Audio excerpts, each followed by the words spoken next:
شروع کرتا ہوں میں اللہ کے پاک نام سے، اور درود ہو نبی پاک صلی اللہ علیہ وآلہ وسلم، ان کی آل اور اصحاب پر۔ معزز سامعین، آج کا واقعہ انتہائی پرجوش واقعہ ہے، اور یہ اسلام کے ابتدائی دنوں کا واقعہ ہے، اور حضرت ابو بکر صدیق رضی اللہ تعالیٰ عنہ کا عشق کا واقعہ۔ ابھی اسلام کا آغاز تھا، صرف 38 آدمی مسلمان ہوئے تھے۔ مکہ کی بستی کافروں سے بھری ہوئی تھی۔ حضرت ابو بکر صدیق رضی اللہ تعالیٰ عنہ حضور صلی اللہ علیہ وآلہ وسلم کی محبت سے سرشار تھے۔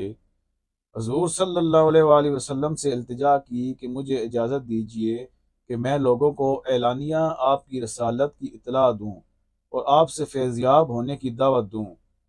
آپ صلی اللہ علیہ وآلہ وسلم نے فرمایا، اے ابو بکر، ابھی ذرا صبر سے کام لو، ابھی ہم تعداد میں کم ہیں۔ حضرت ابو بکر صدیق رضی اللہ تعالیٰ عنہ پر غلبہ حال طاری تھا۔ انہوں نے پھر اصرار کیا، حتیٰ کہ حضور صلی اللہ علیہ وآلہ وسلم نے اجازت دے دی۔ حضرت ابو بکر صدیق رضی اللہ تعالیٰ عنہ نے بے خوف و خطر لوگوں کو اللہ اور اس کے رسول صلی اللہ علیہ وآلہ وسلم کی طرف دعوت دی۔ حافظ ابن کثیر رحمۃ اللہ تعالیٰ علیہ لکھتے ہیں، حضور صلی اللہ علیہ وسلم کی بعثت کے بعد حضرت ابو بکر صدیق رضی اللہ تعالیٰ عنہ پہلے خطیب ہیں جنہوں نے لوگوں کو اللہ اور اس کے رسول صلی اللہ علیہ وآلہ وسلم کی طرف بلایا۔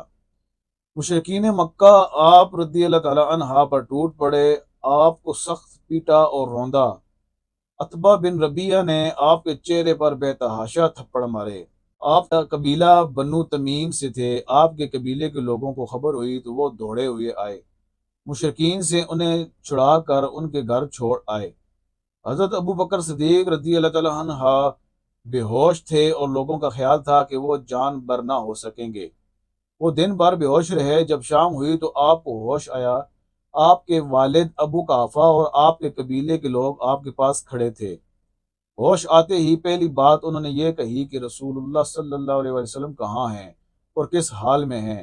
ان کے قبیلہ کے لوگ سخت برہم ہوئے اور انہیں ملامت کی کہ جس کی وجہ سے یہ ذلت و رسوائی تمہیں اٹھانی پڑی اور یہ مار پیٹ تمہیں برداشت کرنی پڑی، ہوش میں آتے ہی تم پھر اسی کا حال پوچھتے ہو۔ ان عقل کے اندھوں کو کیا خبر تھی کہ ان کی خاطر سختیاں جھیلنے میں جو لذت ہے وہ دنیا داروں کو پھولوں کی سیج اور بستر کم خواب پر بھی حاصل نہیں ہوتی۔ ان کے قبیلے کے لوگ مایوس ہو کر اپنے گھروں کو لوٹ گئے، اور ان کی ماں ام الخیر سے کہہ گئے کہ جب تک محمد صلی اللہ علیہ وآلہ وسلم کی محبت سے یہ باز نہ آ جائے، اس کا بائیکاٹ کرو اور اسے کھانا پینے کو کچھ نہ دو۔ ماں کی ممتا تھی، جی بھر آیا، کھانا لا کر سامنے رکھ دیا اور کہا، دن بھر کے بھوکے ہو، کچھ کھا لو۔ حضرت ابو بکر صدیق رضی اللہ تعالیٰ عنہ نے کہا، ماں، اللہ کی قسم میں کھانا نہیں چکھوں گا اور پانی کا گھونٹ تک نہیں پیوں گا جب تک حضور صلی اللہ علیہ وسلم کی زیارت نہ کروں۔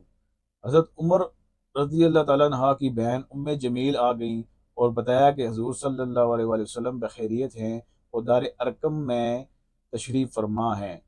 حضرت ابو بکر صدیق رضی اللہ تعالیٰ عنہ زخموں سے چور تھے، چلنے کے قابل نہ تھے۔ اپنی ماں کا سہارا لے کر بارگاہ رسالت میں حاضر ہوئے۔ حضور صلی اللہ علیہ وآلہ وسلم ان پر جھک پڑے اور انہیں چوما۔ حضور صلی اللہ علیہ وآلہ وسلم پر سخت گریہ طاری تھا۔ اللہ کی لاکھ لاکھ رحمتیں ہوں اس عظیم و جلیل القدر صحابی پر۔ اللہ ہمیں ان کی صحیح اتباع نصیب فرمائے، آمین۔